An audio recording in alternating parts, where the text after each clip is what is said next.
Bonjour, bonjour, bien-aimés frères et sœurs. Nous sommes le lundi 30 mars et buvons au Torah de vie. Et notre titre de ce jour, c'est la solution divine face à la séduction du malin. Il y a une séduction du malin qui est là et Dieu a une solution. Dieu a toujours une solution pour toutes les situations et il les donne en avance. La Bible dit dans Éphésiens 4, verset 11, « Et il a donné les uns comme apôtres, les autres comme prophètes, les autres comme évangélistes, les autres comme pasteurs et docteurs pour le perfectionnement des saints, en vue de l'œuvre du ministère et de l'édification du corps de Christ, jusqu'à ce que nous soyons tous parvenus à l'unité de la foi et de la connaissance du Fils de Dieu, à l'état d'homme fait, à la mesure de la stature parfaite de Christ, afin que nous ne soyons plus des enfants flottants et emportés à tout vent de doctrine par la tromperie des hommes, par leur ruse dans les moyens de séduction. » Les Écritures nous montrent que l'adversaire est un séducteur, l'adversaire est rusé, l'adversaire est un trompeur, l'adversaire est un menteur.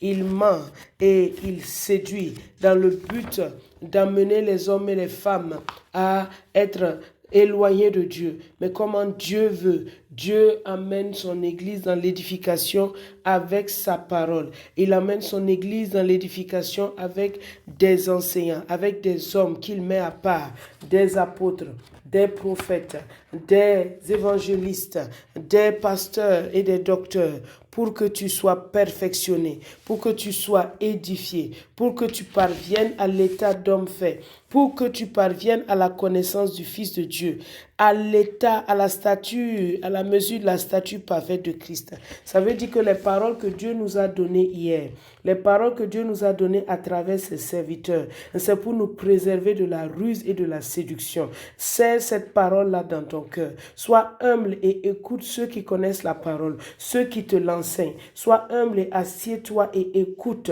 Écoute attentivement parce que Dieu veut ta réussite. Aujourd'hui, je proclame que tu es gardé et préservé de toute forme de séduction dans le nom de Jésus. Je proclame et je confesse que tu es préservé parce que tu écoutes les enseignants que Dieu a mis devant toi. Tu les écoutes et tu es protégé de toute séduction dans le nom de Jésus.